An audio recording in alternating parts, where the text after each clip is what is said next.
Una maleta lista, una promesa de trabajo en el extranjero y la ilusión de empezar de nuevo. Eso fue lo último que Jennifer le dijo a su familia antes de cruzar la frontera. Durante el viaje envió mensajes, hizo una videollamada desde el aeropuerto y aseguró que pronto estaría trabajando.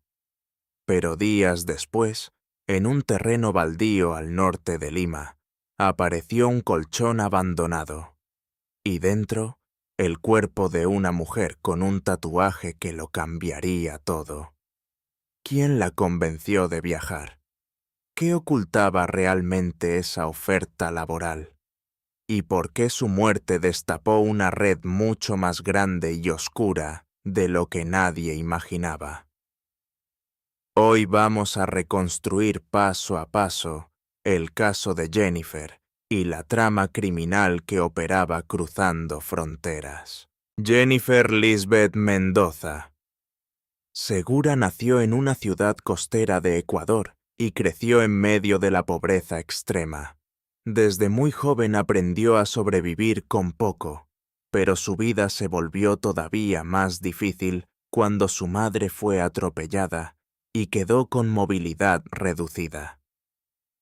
Desde entonces, Jennifer y su hermana asumieron por completo su cuidado. Con el tiempo, formó su propia familia junto a Ariel, un mecánico con quien tuvo 4 hijos.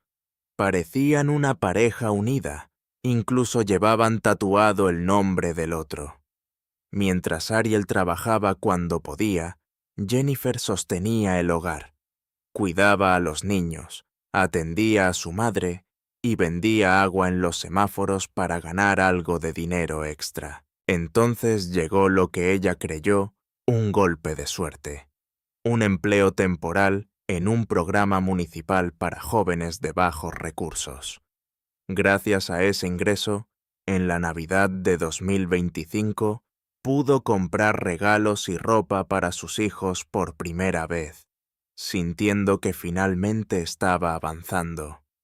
Pero a inicios de enero de 2026, el contrato terminó y con él desapareció la única fuente estable de dinero.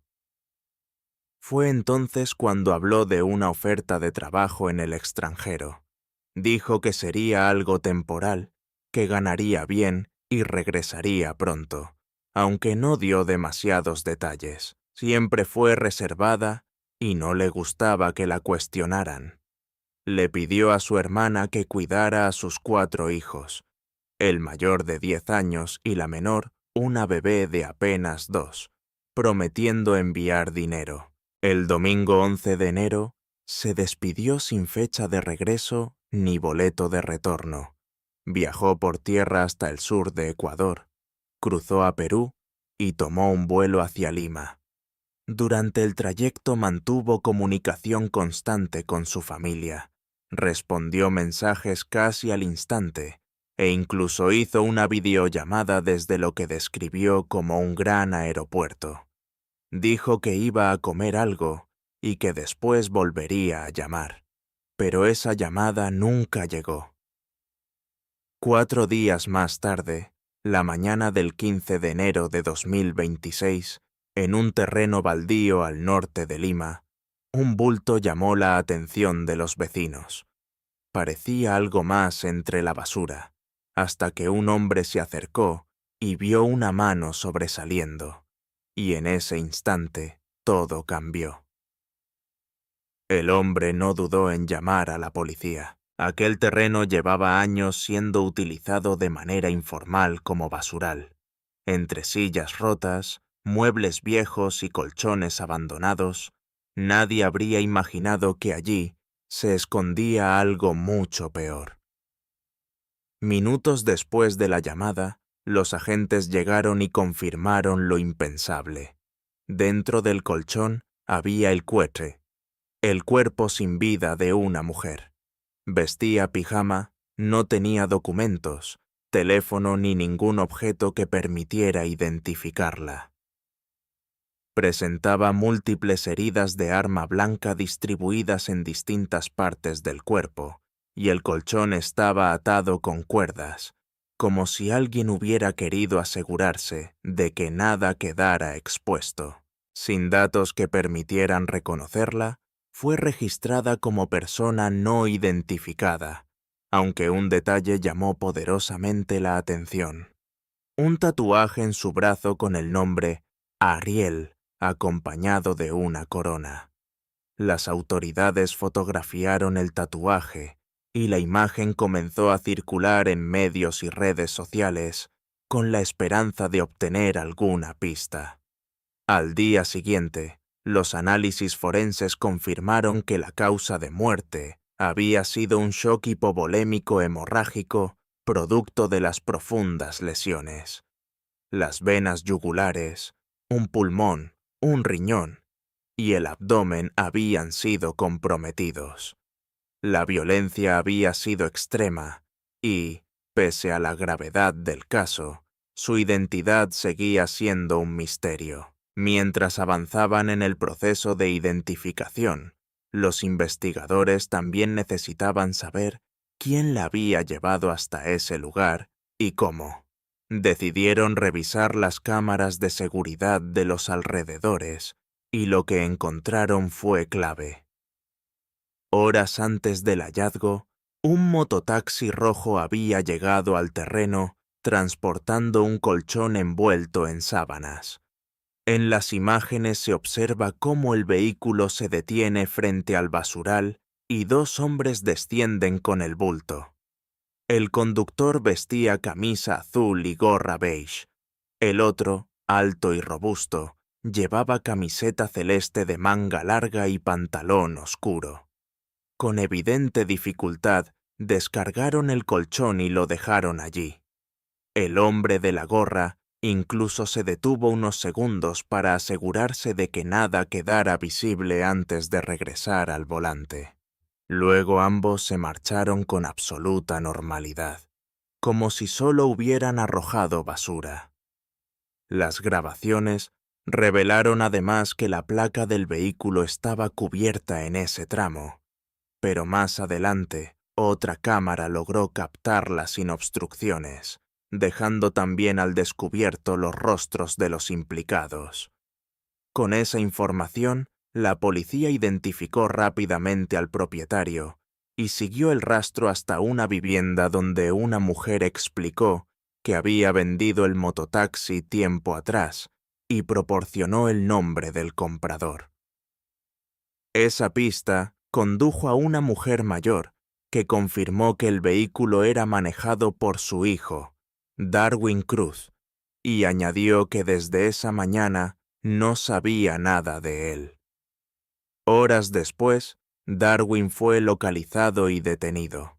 Durante el interrogatorio aseguró no saber lo que transportaba. Afirmó que un hombre le había dicho que era basura, un colchón viejo que debía desechar, y que le ofrecieron un buen pago por el viaje. Insistió en que solo cumplía un encargo, pero su versión comenzó a desmoronarse cuando las imágenes demostraron que no se había quedado arriba del mototaxi, sino que ayudó activamente a descargar el colchón. Además, en las grabaciones se observó un detalle todavía más comprometedor. Uno de los hombres volvió a cubrir el colchón con sábanas, justo en la zona donde sobresalía la mano. Era prácticamente imposible que Darwin no se hubiera dado cuenta de aquello.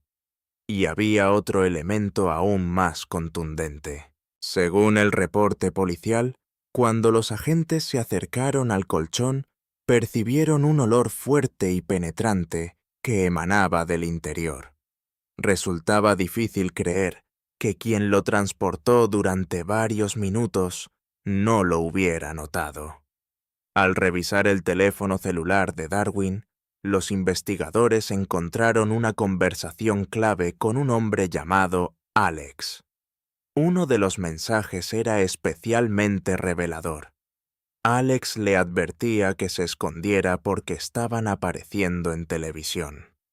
También decía que pensaba huir del país, mencionando Chile como destino, y aseguraba que otras personas a quienes llamó Adriana y Dark, harían lo mismo.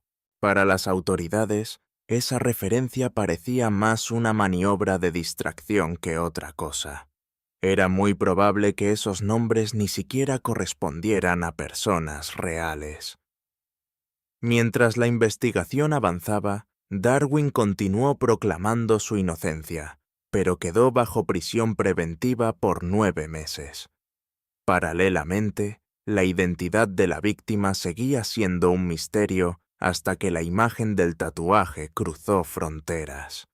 Finalmente, fue el propio Ariel quien reconoció a Jennifer. Devastado, habló con los medios y luego contactó a las autoridades.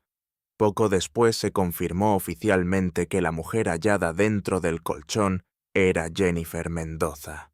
Con su identidad establecida, comenzaron a conocerse más detalles sobre el motivo de su viaje y los trámites realizados con la Embajada de Ecuador para su ingreso a Perú. La familia también inició gestiones para la repatriación del cuerpo. Tras la identificación, Darwin empezó a dar nuevos datos. Señaló la vivienda donde supuestamente vivía Alex y afirmó que allí residían también Adriana y un hombre apodado Dark. La dirección correspondía a un distrito residencial al norte de Lima. Los agentes acudieron al lugar y entrevistaron a los vecinos. La calle era conocida informalmente como la calle de los extranjeros, porque muchas personas migrantes alquilaban allí habitaciones. De hecho, varios pensaban que Jennifer era venezolana, ya que esa era la nacionalidad predominante en la zona. Los vecinos aseguraron no haber escuchado gritos ni peleas, pero coincidieron en algo inquietante. La madrugada del jueves 15 de enero, en la casa señalada, se había realizado una fiesta que se prolongó hasta el amanecer. Cuando la policía ingresó al inmueble, ya no había nadie.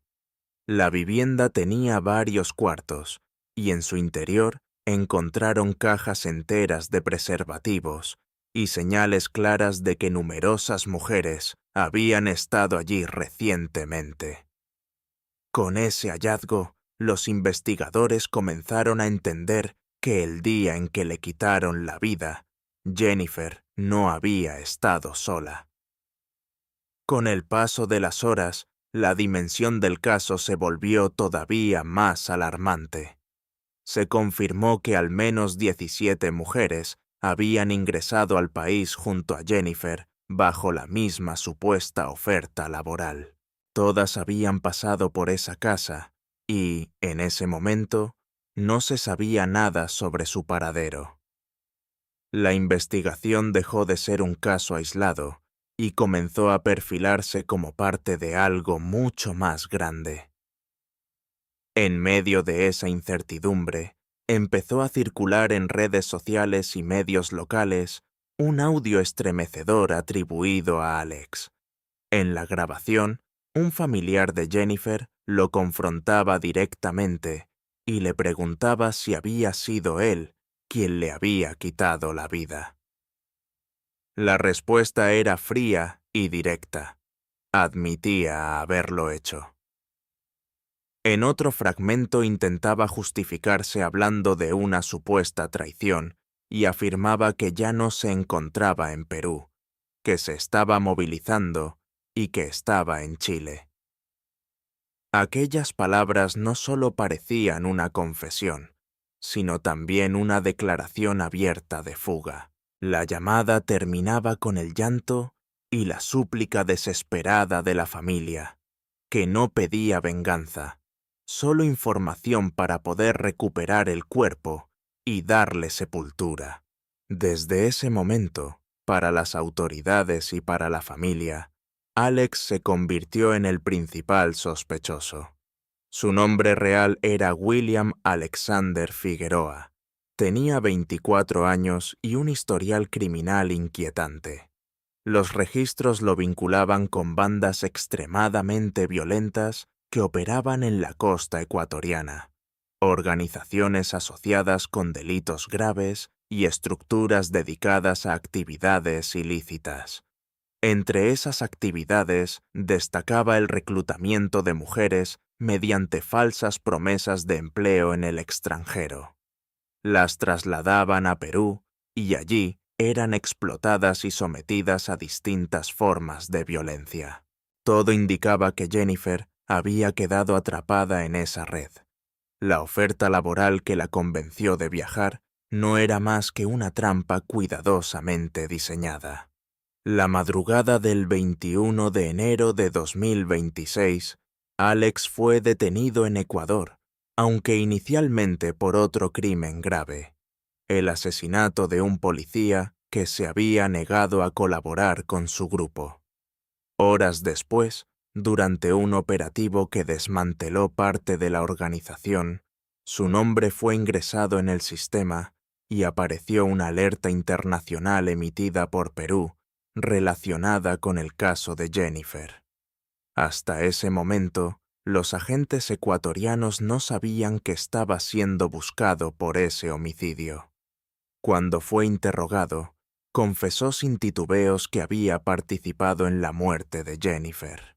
Según su versión, ella se había negado a someterse y a formar parte de la red, y por eso la habían eliminado. No describió el hecho como un arrebato, sino como una decisión deliberada destinada a enviar un mensaje a las otras mujeres que habían llegado con ella. Una advertencia de lo que podía ocurrir si no obedecían. Posteriormente, las autoridades peruanas confirmaron que Alex mantenía vínculos con organizaciones criminales que operan en distintos países de América del Sur, dedicadas a la explotación de mujeres mediante alianzas con bandas locales. Con cada revelación, el caso dejaba de ser solo la historia de una mujer engañada y se convertía en la exposición de una red que operaba cruzando fronteras. Según la investigación, las víctimas eran captadas a través de redes sociales con falsas promesas de empleo, estabilidad económica y una supuesta nueva oportunidad en el extranjero. Una vez que aceptaban viajar, quedaban aisladas y sometidas bajo amenazas constantes, obligadas a ofrecer servicios en contra de su voluntad. Para recuperar una supuesta libertad, debían pagar una deuda inflada con gastos inventados, un monto tan elevado que en la práctica resultaba imposible de saldar. Quienes se resistían eran castigadas con violencia extrema y, en el peor de los casos, asesinadas, como ocurrió con Jennifer. De hecho, su muerte guardaba similitudes con otros hallazgos en el sur de Perú, donde se encontraron cuerpos en circunstancias parecidas, lo que reforzó la hipótesis de una red organizada operando en la zona. Especialistas en la defensa de mujeres en situación de explotación han explicado que estas mafias suelen enfocarse en extranjeras, aprovechándose de su vulnerabilidad, del desconocimiento del entorno y de la ausencia de redes de apoyo en el país de destino. Mientras tanto, los restos de Jennifer fueron repatriados a Ecuador, donde su familia pudo despedirse en medio del dolor y la indignación. Las autoridades centraron entonces sus esfuerzos en un objetivo clave: lograr la extradición de Alex a Perú para que enfrentara cargos por el crimen.